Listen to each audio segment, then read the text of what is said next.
Hi friends, Krista here. Thanks for stopping by Books and Jams. I am here today to tell you about the 7 books that I've already read in the month of January. I have been doing so well with already working towards the goals that I set at the beginning of the year.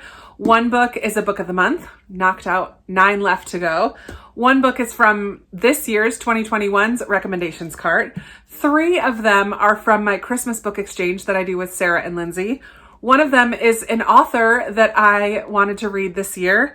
And the last one is a book that carried over from 2020. So let's just jump right in. I have 7 books to talk about. The first one I'll talk about is the one that carried over from 2020. And it's a nonfiction called Bread and Wine by Shauna Niequist. I'm not sure how to say that. This is, the tagline says, a love letter to life around the table with recipes. And that's exactly what this is. It is a love letter to hospitality and connecting with people over the table or at a table. And I feel like this wasn't the best time to read a book like this because we're not having people over to our table. It's almost like a memoir and almost like short stories within each chapter. I loved her heart. I loved what she was sharing. I loved a ton of the recipes. I am definitely not unhauling this one. I want to keep it because I want to try to go through some of the recipes that she talks about in here. But it didn't hit home because I'm not able to go to other people's houses and eat dinner, and I can't really have people over to my house for a meal. So it just feels like it wasn't quite the right time. However, it was so well done. This is a faith-based book, so there is a level of Christian theology that's interwoven through all of it, but it's not heavy-handed, I don't think at all. It's really more of her life and her experiences and times that she's connected with family and friends at the table. So I really loved it. I think I ended up giving it 4 stars. It possibly could have been a 5-star had I read it at a different time. And I'm glad that I knocked that one off of my shelves. The book of the month book that I read was the first book that I actually completed this year, and that was This Time Next Year by Sophie Cousins.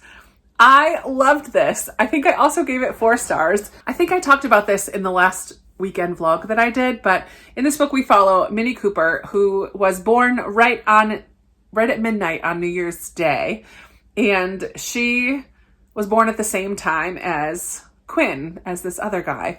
Minnie has lived her life feeling unlucky because on the night she was born, Quinn was the first person born in the new year, and therefore his mom won all of these prizes and money and all of this, and Minnie's mom always felt a little bit gypped by that. And also because Minnie's mom wanted to name her Quinn, told this other mom, and the other mom named her kid Quinn, which just was kind of crazy. But 30 years later, fast forward 30 years, and Minnie shows up with her boyfriend at this birthday party, and it happens to be Quinn's birthday party. She is so unlucky. She loses her coat on the way there. Somebody barfs on her shirt and she has to change in the bathroom, and then she ends up getting locked in the bathroom at this New Year's Eve / birthday party. And this kind of reintroduces Quinn into her life, and their story goes from there. And it's just a very sweet tale of these two kind of, I guess you would almost call it enemies to lovers. It doesn't take it as far as the bedroom, I'll say. It's just a very sweet story, and I think it was such a fun way to bring in the new year. And the structure of the book, we kind of jump around in Quinn and Minnie's lives on New Year's Day at different points during their life. So we kind of see how their life plays out. Is Quinn truly as lucky as he seems? And is Minnie really as unlucky as she seems? It was a totally fun book. I'm really glad that I read it. I read 1 middle grade book this month, and it was an audiobook that I listened to, and this is one that was from my recommendations cart for this year. So some of you recommended me to read From the Mixed Up Files of Mrs. Basil E. Frankweiler. This is a Newbery winner by E.L. Konigsberg, And I was working on a puzzle for a week or so, and this is the book that I listened to while I was getting that puzzle started. Very cute story of this young girl who runs away from home, brings her little brother with her, and she goes to the Metropolitan Museum of Art to hide out. And it's clearly not written in today's day and age, like it's clearly dated because this just wouldn't have happened. But these two find a way to hide out in the Met. There's a little bit of a mystery in here as well. There's a statue that has a mystery surrounding it. And Claudia, our young protagonist, she's determined to solve this mystery, and it involves Mrs. Basil E. Frankweiler. So, and it's kind of narrated by Mrs. Basil E. Frankweiler as well. So we get her perspective on these two kids and their journey as well. So it's a cute story, pretty fun. I think I ended up giving it 3 stars. It's not my favorite of all time, but I did enjoy it, and I can imagine the kids that I nanny really enjoying this one as well. So that was fun. Let's do the 3 books that I read from my Christmas book exchange. Sarah last year gave me Everybody Always by Bob Goff, and this is a book that I buddy read with Chloe from Always Booked. And I did not really like this book, unfortunately. I ended up giving it 2 stars. This is a faith-based book, becoming love in a world full of setbacks and difficult people. So this did have some takeaways, some things that I can learn from, some challenging moments, and a few instances where I may have felt inspired a little bit. I had heard Bob Goff speak a number of years ago at a children's pastor conference that I went to when I was living in Massachusetts. He's a very gregarious personality. He's a very big personality, very extroverted, loves people, loves to tell stories. And I feel like I lost trust in him throughout this book because he speaks in hyperbole all the time. And then when he would tell a story, I'm like, is this hyperbole? Are you blowing this out of proportion, or did this really happen to you? And he comes from a very privileged background. Like, he put one of his kids into pilot school, and I don't know if it's the same kid, learned how to skydive at a very young age, which is a very expensive hobby to have. He travels all over. They had a lodge in the secluded mountains of British Columbia that you could only get to by a little water plane type of a thing. I don't know. There was story upon story upon story that just didn't feel relatable. So while I appreciated the points that he was trying to make, and I loved some of the anecdotes about some of the people that he came across with and how love changed their story and just the uniqueness of their story. But anytime he was talking about something from his own life, I don't know, it got old pretty quickly. And so by the end, I just was ready to be done. And I'm left with this feeling of distrust for this author. So this is going into my little free library pile. I do feel like it can have benefit, but it's not a book that I will ever reread. And I don't say that I would absolutely recommend it. There's that. Not the greatest. Thank you though, Sarah. I appreciate the thought of it. The next 2 are from Lindsay, and they were given to me this year in our book exchange. So yay for already knocking some of those out. I also listened to The Two Family House by Linda Cohen Loigman while I was working on that puzzle. This is kind of a sad family drama. We have 2 brothers, Mort and Abe, and their 2 wives, and they are a Jewish family living in Brooklyn, I want to say. They live in a house together. One floor is one family and the upstairs floor is the other family. Abe and his wife have all sons, and Mort and his wife have 3 daughters. And both of these wives start to contemplate like what life would be like if they had the opposite. So the one with 3 daughters, really, her husband really, really, really wants a son.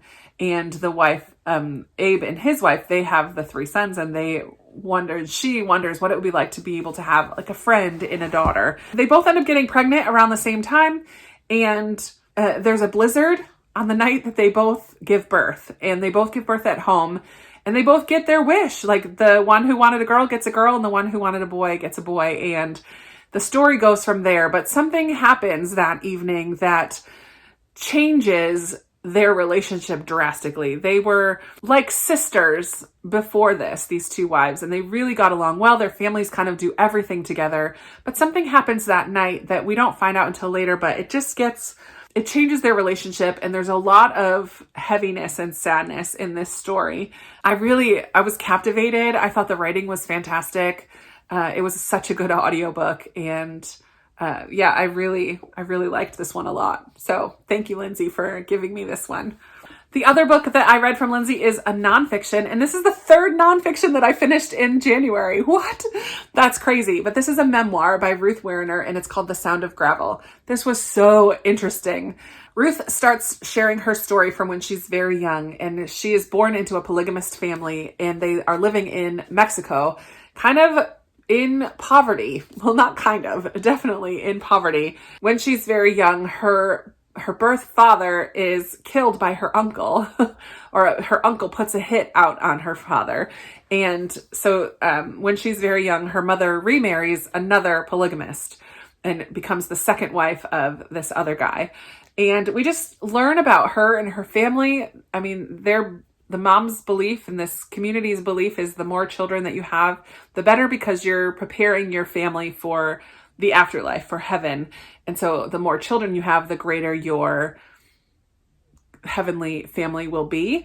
And so her mom had lots of kids. Ruth ends up being, I think, the second oldest of maybe 8 or 10. I forget how many kids, but I just felt captivated right from the very beginning. As Ruth gets older, they kind of travel around a lot, and they're in Texas for a while, and they're in the southwest of the United States for a little while, and then back to Mexico, and they kind of travel around a lot. Lane, the stepfather, turns out he's a creep and not very kind, beats the mother, sexually molests Ruth, and that is described in here. So that is a content warning for those of you who need it.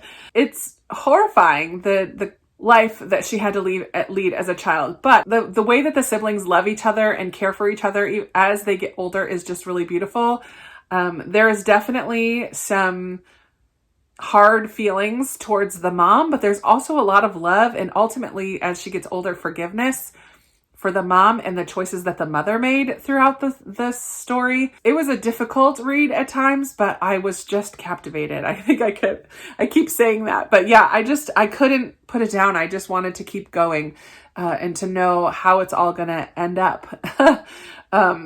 But I'm really, really glad I read this. I would definitely recommend it. I think it's really well written. The story is well told. But just be aware that it's not an easy story. Lots of poverty, sexual molestation, domestic violence, death of a child. There's a lot of hard things in this book, a lot of hard things. But it's told with grace and love. And I always question when a memoir starts at childhood, how much of these memories is factual, because it's her memory from when she was a child.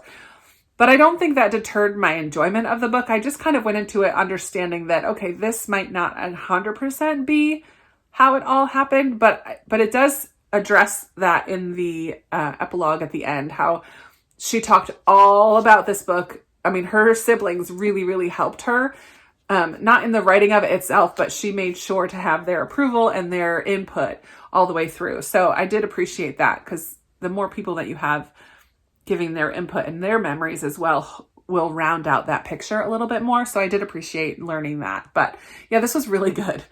This was my first 5-star of the year. So yay for that. Ruth Werner, Sound of Gravel. So good. The last book that I need to talk about is one that I read, and it's one of the authors that I wanted to read this year, and that's Jamie Jo Wright. Yay! I listened to The House on Foster Hill. I also listened to this while working on that puzzle. Yay! This was so interesting. We follow 2 main timelines, and the house that's on Foster Hill is the connecting factor between the 2 timelines. It is a Christian fiction. There is a faith element to it.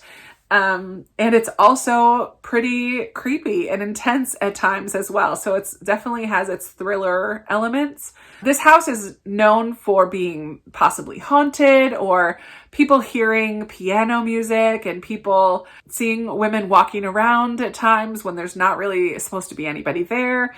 So in our more present day storyline, we follow Kane, who has just purchased this Foster Hill house. And she bought it sight unseen because her husband, who recently died in a car accident, wanted to buy a fix-it-up house. And Kane's family is from this town where this house is. And so she thought, as a way to honor her husband, she would buy this house. And it was slightly misrepresented to her. She shows up and it's a lot worse than she thought. But also, Kane feels like her husband's death was not as simple as the law enforcement say. He had drugs in his blood at his death, and he was not a user.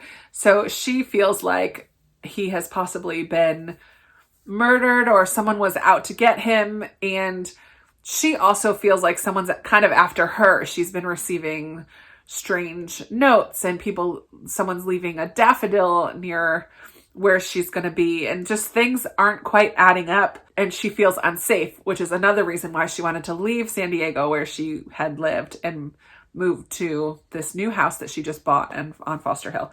And then when she gets there, she starts researching her ancestry, her family who's from this area.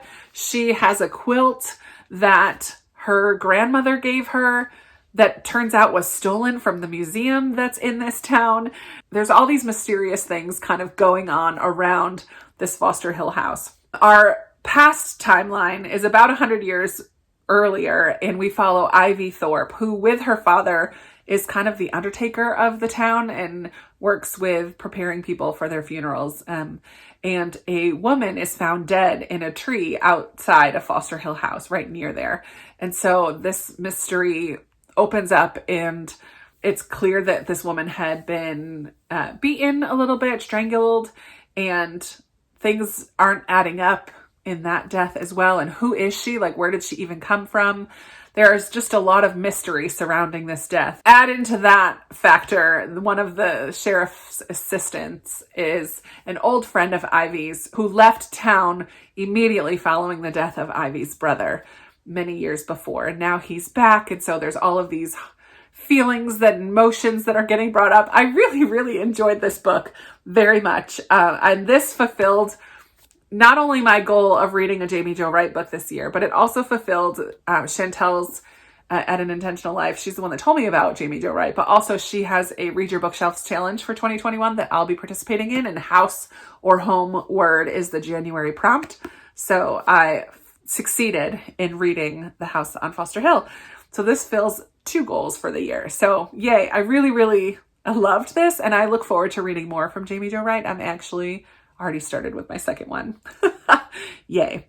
So these are the 7 books that I have already read in January. I would love to chat with you in the comments below. How is your reading month starting out? Have you read any 5-star reads yet? I would love to know. Are you working towards any of your goals for the year? I would love to know that as well. Let's chat down in the comments below. You guys know I love talking with you down there. In my description box, I have lots of ways that you can connect with me, especially my new Patreon that I just started in January. And I'm really excited about the community that's growing over there. When I get 4 more patrons, there's going to be a giveaway for patrons only. So if you have been thinking about it and you haven't decided yet, now might be the time. But I appreciate so much all of you who have already joined that community and decided to support me financially. I'm blown away, and I'm already loving the connections that are getting made over there. So thank you so much. And that's it for today. I will be talking to you in another video very soon. Bye.